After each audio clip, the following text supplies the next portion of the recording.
다른 사람에게 피해까지 입히며 살다가 정신 차린 지금은 번듯한 직장에도 다니고 주말에 시간 날 때마다 봉사하러 다니고는 합니다. 미래가 불투명했던 제가 나름대로 이렇게 변할 수 있었던 데에는 전부 제 아내의 공이 컸습니다. 어쩌면 제 인생의 구원자였는지도 모르겠습니다. 제 어린 시절을 돌아보면 태어나자마자 불우한 운명이라고 정해진 것 같았습니다. 알코올 중독자 아버지와 그런 아버지를 떠날 용기는 없으신 어머니 사이에서 자랐죠. 아버지는 술만 안 드시면 정말 세상에 둘도 없이 상냥하셨습니다. 그런데 술만 먹었다 하면 폭력적인 성향이 드러나셨죠. 지금도 어느 모습이 아버지의 본성인지 모르겠습니다. 평생 이해 못할 것 같아요. 아버지는 일도 안 하시고 늘 집에만 계셨습니다. 해가 중천에 뜰 때쯤 늦게 일어나셔서 술, 그리고 술 취한 채로 잠들었다가 저녁에 또 술, 잠깐 잠드셨다가 일어나셔서는 새벽 가까이 또 술을 드셨죠. 그리고 또 남들 다 일하는 시간에 일어나서 술을 드시길 반복했습니다. 하루 중 안 취해 계신 시간이 없을 정도였어요. 반면 어머니는 부잣집 가정부로 일하시며 새벽에 나갔다가 저녁 늦게 다 되어서야 돌아오셨습니다. 퇴근하실 때마다 남은 반찬을 전부 싸들고 오셔서 밤마다 작게 상을 깔아서 야식 겸 먹던 게 기억에 남아요. 물론 그것도 아버지께 들키면 전부 아버지 술안주로 빼앗겼지만요. 가끔씩은 어디서 쥐새끼같이 몰래 처먹고 있냐며 저랑 어머니가 먹던 상을 뒤엎기도 하셨어요. 그때마다 어머니가 우시는 소리와 접시가 깨지는 날카로운 소리에 늘 겁을 먹었고 이불 안에 들어가 숨을 죽이고 이 지옥 같은 시간이 끝나길 기다렸습니다. 시간이 지나 머리가 어느 정도 커지고 사춘기가 올 때쯤부터 서서히 저도 엇나가기 시작했던 것 같아요. 집에 들어가봤자 술만 마시면서 소리 지르시는 아버지밖에 없으니 자꾸 밖을 배회하고 밖에서 나돌아다니다 보니 다른 질 나쁜 애들이랑 어울릴 기회가 상대적으로 많이 생겨버린 거죠. 하필 그때 제가 또래에 비해 키도 크고 외모도 멀끔했어서 그랬는지 얼굴 마담격으로 아는 형들도 저를 데리고 노는 걸 좋아하더군요. 주변 환경이 이렇다 보니 공부는 점점 손을 놓게 되고 정신을 차려보니 저는 어느새 비행청소년이 되어 있었습니다. 별 말도 안 하고 아무 짓도 안 했는데 학교의 아이들은 절더러 양아치라며 괜히 엮여봤자 좋을 일 없다고 피하더군요. 선생님들도 반에 무슨 사건만 일어났다 하면 제가 그런 게 아니냐며 무조건 저부터 추궁하셨습니다. 하지만 제 모든 걸 걸고 전 정말 도둑질 같은 불법적인 행동은 전혀 한 적이 없습니다. 그냥 공부에만 소홀하고 질 나쁜 아이들과 친하게 지냈던 건 사실이지만 그 아이들이 나쁜 짓을 할 때 동조했던 적은 없어요. 아무튼 대외적으로 그런 취급을 받으니 나서서 해명해야 할 필요성도 못 느끼겠고 어차피 해명하려고 해봤자 아무도 믿어주지 않을 게 뻔해 보여 관뒀습니다. 고등학생이 되어서도 상황은 변하지 않았습니다. 그때 제 아내를 처음 만났어요. 제 아내는 반장이었습니다. 성격이나 하는 짓은 전형적인 모범생 스타일이었는데 또 얼굴도 예쁘고 집도 잘 살아서 학교에서 인기가 엄청 많았던 기억이 납니다. 반장이랑 양아치인 저는 천지 차이였어요. 엮일 구석이라곤 하나도 없어 보였죠. 그런데 비가 갑작스럽게 쏟아지는 어느 날이었습니다. 어머니가 출근하시면서 우산을 안 챙겨가신 게 기억이 나 어머니가 일하시는 부잣집 대문 앞에서 우산을 들고 기다리고 있었습니다. 그런데 그 집에서 반장이 나오는 게 아니겠습니까? 깜짝 놀라 서로를 바라만 보고 있다가 말했습니다. 네가 왜 여기서 나와? 무슨 소리야?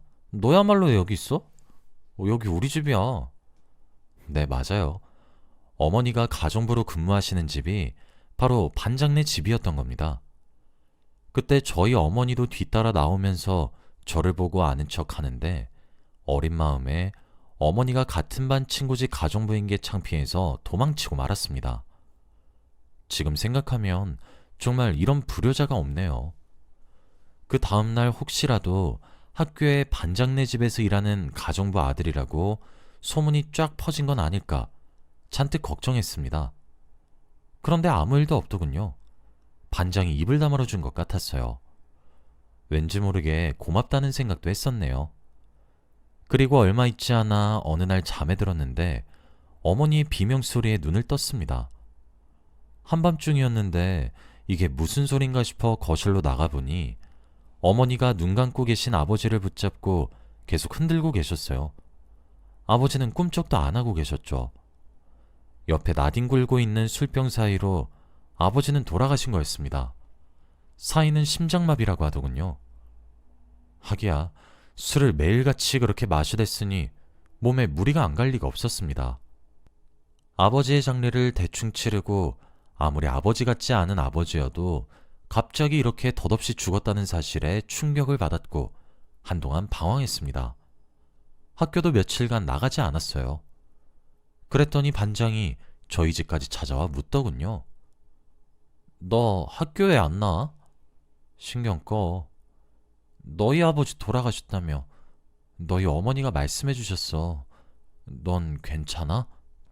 제게 괜찮냐는 말을 건넨 사람이 여태 있었던가 싶어 저도 모르게 울음을 터뜨리고 말았습니다. 반장이 당황해서는 손수건을 건네주더군요. 이상한 기분에 이끌려 그동안 아무에게도 얘기한 적 없었던 집안 사정을 반장에게 다 털어놓았습니다. 반장은 아무 말 없다가 그동안 많이 힘들었겠다며 저를 위로해 주었습니다. 그리고 말을 잇더군요. 괜찮아. 내가 보기엔 넌 저력이 있어서 잘 해낼 거야. 너희 어머니 맨날 저 걱정하시던데 앞으로 제대로 공부할 생각 없어? 너 모르는 거 있으면 나도 복습할 겸 도와줄게. 늘 저를 두고 양아치라는 둥, 사회악이라는 둥, 잘 알지도 못하면서 비난하는 사람들 사이에서 치여 살았는데 반장은 그런 사람들과는 다르게 절 믿어주더군요. 태어나서 어머니 외에 절 지지해주는 사람은 반장이 처음이었습니다. 그래서 손 놓은 지 오래였던 공부도 반장의 도움으로 다시 시작하기로 했죠. 배운 게 너무 없어 한참을 고생하고 포기하고 싶은 순간도 한두 번이 아니었습니다. 그때마다 반장이 건넨 말과 어머니 얼굴을 떠올리며 이를 악물고 버텨냈죠. 시간이 지나니 성적이 차츰차츰 오르긴 오르더군요. 고등학교 3학년이 되었을 때쯤엔 대학은 꿈도 꾸기 어려웠던 성적이 어느새 인서울대학에도 붙여볼 수 있는 수준으로 올라갔습니다. 그리고 정말로 인서울대학에 합격했어요. 반장은 제가 다니는 대학 옆에 있는 명문대로 진학했습니다. 두 대학교가 역 하나를 사이에 두고 붙어 있어서 저희는 대학 때도 고등학교 친구라는 이름으로 둘이 붙어 다녔습니다. 그때 저는 이미 반장을 좋아하고 있었지만요. 하지만 어머니의 수입 하나만으로 제가 아무 걱정 없이 대학을 다니기란 힘들었습니다. 저도 아르바이트를 닥치는 대로 해보았지만 대학 등록금이며 대학 다니며 쓰는 생활비며 다 만만치 않았습니다. 턱없이 부족했어요.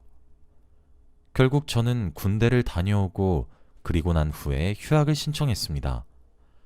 그리고 그 시간 동안 공무원 시험을 준비했어요. 처음에 제가 대학을 잠시 쉴 거라는 말에 반장이 많이 걱정했는데 공무원 시험에 합격하고 나니 저보다 더 기뻐해 주더군요. 그렇게 저는 어린 나이에 사회생활을 시작하였습니다. 시간이 지나 제 수입이 일정하고 아버지처럼 술로 재산을 축내는 사람도 더는 없으니 집안 사정도 전보다는 서서히 나아졌습니다. 반장이 대학을 졸업할 때쯤에는 아무도 대놓고 말하지 않았지만 저희는 연인이 되어 있었습니다. 그냥 연인이란 말보다는 소울메이트에 더 가까웠어요. 저도 이제 취업한 지 몇 년이 지났고 여자친구가 된 반장도 졸업과 동시에 취업에 성공해서 결혼할 결심이 생긴 저는 반장에게 프러포즈 했습니다. 반장도 울면서 제 청혼을 받아들이더군요. 문제는 반장의 집안이었습니다. 그렇게 돈 많고 좋은 집안에서 과연 가진 게 별로 없고 예전에 자기 집에서 일했던 가정부 아들인 저를 반길까 걱정이 되었습니다. 어머니는 그때 허리가 안 좋아지셔서 일을 그만둔 지 2년이 넘어가고 있었거든요. 아니나 다를까 눈에 불을 켜고 반대하시더군요. 어련히 더 좋은 집에 시집 보낼 수도 있을 자기 딸을 웬 가난한 말단 공무원이 데려간다고 하니 그럴 만도 했죠. 대학도 중퇴한 제가 다른 좋은 직업을 더 구할 수도 없고 그렇다고 가진 거 없는 집안을 바꿀 수도 없는 노릇이니 반장과 저의 결혼은 불가능에 가까워 보였습니다. 그런데 어느 날 반장에게 전화가 와서는 자기 부모님으로부터 결혼을 허락받았다는 겁니다. 제가 대체 어떻게 한 거냐고 물으니까 비밀이래요. 방법이야 그렇다 치고 학수고대하던 결혼 허락을 받아 저희는 설레는 마음으로 결혼을 준비했습니다. 결혼을 하고 이제 제 아내가 된 반장의 제안으로 저와 아내는 저희 어머니를 모시며 한 집에 살았습니다. 저희는 결혼 이후에 돈을 모아서 조금 더 좋은 아파트에서 어머니를 모시게 되었습니다. 처음에는 아무리 어렸을 때부터 봐왔다지만 그래도 아내에게 있어서는 시어머니인데 불편하지 않냐고 물었더니 자기는 괜찮대요. 오히려 친엄마나 다름없다고 하더라고요. 아내의 그 말이 너무 고마웠습니다. 결혼을 하고 나서 아내는 친정 부모님이랑 연락을 거의 주고받지 않는 것 같더라고요. 무슨 일이 있었던 거냐 물으니 원래 부모님이랑 이렇게 냉랭한 사이래요. 그동안 오래 알고만 지냈지 아내에 대해서는 모르는 게 많았구나 싶어 어머님께 물어보니 어머니도 그러고 보니 장인 장모님이 아내가 어렸을 때부터 유난히 박하게 굴었다고 하더군요. 하나밖에 없는 외동딸이고 집에 돈도 많으면 보통 애지중지해서 키우지 않나? 의구심이 생겼죠. 어머니는 아마도 집안 분위기가 엄해서 예의 바르게 키우려고 너무 신경 쓰다 보니 그랬던 것 같다며 얘기하시더군요. 그래서 아내가 유독 저희 어머니를 잘 따르고 극진히 모시는구나 싶었습니다. 저희 어머니는 굉장히 온화하시고 따뜻한 성격이시거든요. 자기 부모님이랑 너무 다른 성격이라 정에 목말라 있었는지도 모르겠다 생각하며 저라도 아내를 더 다정하게 대해야겠다 다짐했었어요. 그러던 어느 날 아내가 임신 소식을 제게 전하더군요. 너무 기뻐서 어머니와 함께 이것저것 맛있는 거 다 챙겨주고 필요한 거 있다 하면 군말 없이 수발 들고 그랬습니다. 그런 노력 아래 태어난 게 바로 지금의 아들이에요. 이제 저도 어엿한 가정의 가장이 되었다는 생각에 더 열심히 일했습니다. 아내는 은행에서 일하고 있었는데 아이도 생겼으니 모을 수 있을 때 더 열심히 벌어둬야 한다며 소득만으로는 부족하니 자기가 여태 은행에서 일한 경험을 살려서 주식을 시작해보겠다고 조심스럽게 말하더군요. 처음이라 부담 없는 수준으로 시작하던 아내는 어느새 주식으로 꽤 많은 수익을 보고 있었습니다. 자기 월급보다 배로 많은 수익을 벌어들이는 아내를 보고 요즘 왜 다들 주식 하는지 알겠다 싶었죠. 저도 잠깐 혹하긴 했지만 큰 리스크를 감수할 만큼의 대범함은 없어서 그냥 여태까지처럼 월급이나 모아 저축이나 잘해야겠다 생각했습니다. 제가 저축한 돈에 아내가 주식으로 벌어들인 돈까지 합하면 괜찮은 신축 아파트로 이사할 수 있을 것 같아서 아내한테 한번 얘기를 꺼내보았습니다. 아이도 크면 학군 더 좋은 데서 사는 게 좋을 것 같고 당신도 나도 계속 일하고 할 거니까 이사하는 건 어때? 그런데 제 제안을 들은 아내의 표정이 어두워지더니 돈이 없다고 이사는 어렵다고 하는 겁니다. 분명히 주식으로 꾸준히 수익 내고 있는 걸 아는 저로서는 이해가 안 갔어요. 아이가 좀 더 자라면 지금 사는 집보다는 신축 아파트가 여러모로 훨씬 나을 텐데 돈이 있으면서도 이사를 반대하는 아내의 속마음을 당최 알 수가 없었습니다. 아파트를 매입할 때 자기 주식의 수익 비율이 더 클까봐 그게 마음에 안 드는 건가? 어림짐작을 해서 그날 밤은 저도 아내한테 감정이 조금 상해 있는 채로 잠들었습니다. 그런데 자다가 옆에서 이상한 소리가 들려서 깼어요. 가만히 들어보니 제 옆에서 아내가 울고 있는 겁니다. 황급히 일어나 아내에게 무슨 일이냐고, 왜 우냐고 물어보니까 아내가 입을 꾹 다물고 아무 말도 하지 않았습니다. 전에도 이런 적은 없었는데 아내가 혼자 숨죽여 우는 거 보면 필시 보통 일은 아니다 싶어 결혼할 때 부부 사이에 숨기는 거 없기로 하지 않았냐는 말로 아내를 달랬어요. 그랬더니 아내가 긴 한숨을 푹 내쉰 다음 이야기를 털어놓기 시작했습니다. 우선 저보고 이사 얘기에 무조건 반대만 해서 미안하다고 사과하더군요. 근데 그럴 수밖에 없었다고 합니다. 아내는 그동안 월급이며 주식으로 벌어들인 수익의 상당수를 전부 자기 친정 부모님께 붙이고 있었대요. 그런데 더 놀라운 점은 아내의 부모님이 바로 아내의 친부모가 아니었다는 사실입니다. 아내의 친부모님은 아내가 아주 어릴 적 사고로 유언장도 없이 두 분 다 돌아가시고 아내의 삼촌 되는 사람 부부가 친부모님의 유산을 노리고 아내의 후견인 자격으로 여태 자기를 도맡아 키운 거래요. 대외적으로는 친부모 행세를 해서 그 집에서 오래 일한 저희 어머니조차도 모르는 사실이라더군요. 순간 어머니께 들은 이야기가 생각났습니다. 아내가 자기 집에서 그다지 사랑받고 자라지 못했다는 이야기요. 그러더니 제가 또 충격받을 이야기를 꺼내더군요. 여보, 내가 당신이랑 결혼 허락 어떻게 받은 줄 알아? 돌아가신 친부모님이 남기신 유산 전부 삼촌 부부한테 넘긴다는 조건으로 허락받은 거야. 그래서 그 후로 연락도 끊다시피 한 거고, 그런데 얼마 전부터 연락 와서는 부양비 명목으로 나한테 자꾸 돈을 요구했어. 돈을 주지 않으면 친부모님 모신 산소도 내가 애 모르는 곳으로 이장해버리겠다고 하더라고. 그래서 어쩔 수 없이 그동안 계속 돈을 보내온 거야. 그래서 이사 가자는 당신 말도 반길 수 없었던 거고. 아내의 이야기를 들으니 분노가 솟구치더군요. 사람이 어떻게 이렇게까지 악랄할 수 있나 생각했습니다. 하염없이 눈물을 흘리는 아내를 진정시키고 아침이 되어 저희 어머니께도 이 사실을 전하니 눈물을 흘리시면서 그런 사정이 있었냐고 아내를 위로하시더군요. 아휴, 어쩐지 너희 부모인 줄 알았던 주인 부부가 어찌나 너한테 못되게 굴던지 보는 내가 다 안쓰러웠어. 아휴, 그런 일이 있었는 줄도 모르고.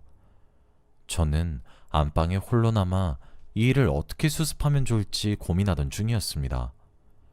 그런데 그때 어머니와 거실에서 차를 마시며 진정하던 아내가 폰을 두고 갔는지 침대 협탁 위에서 아내 폰이 울리더군요. 화면을 보니 삼촌이라고 적혀 있어 제가 받았습니다. 받고 아무 말도 하지 않았어요. 통화 녹음 버튼만 눌러뒀죠.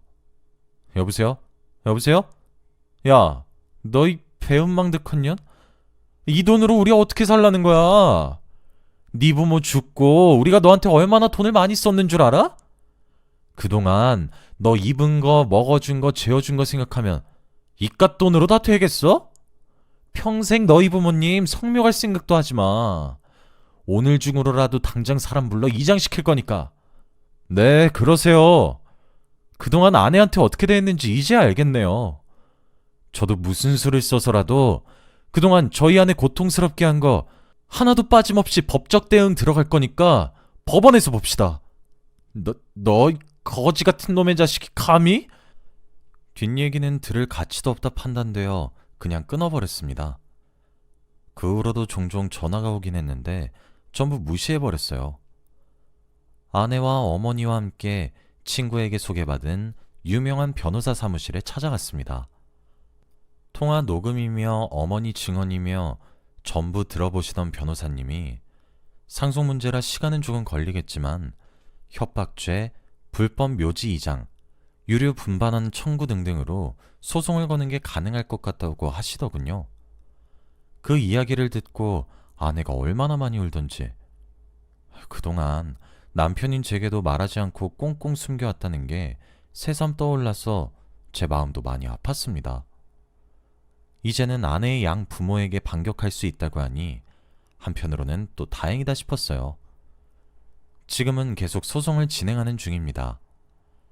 그 집에서 오래 일하신 저희 어머니가 증언해서 아내가 양부모로부터 정신적 학대를 받았다는 게 법적으로도 인정이 되어 아무래도 소송 결과를 받고 웃는 쪽은 저와 아내가 될 것 같습니다. 그동안 아내가 아무에게도 기댈 곳이 없었다는 사실을 알고 제가 아내의 버팀목이 되기 위해 더더욱 노력 중입니다. 또 한 가지 희소식도 있어요. 아내가 지금 임신 12주 차입니다. 둘째는 아내를 닮아 예쁜 딸이었으면 좋겠는데 아직은 모르겠습니다.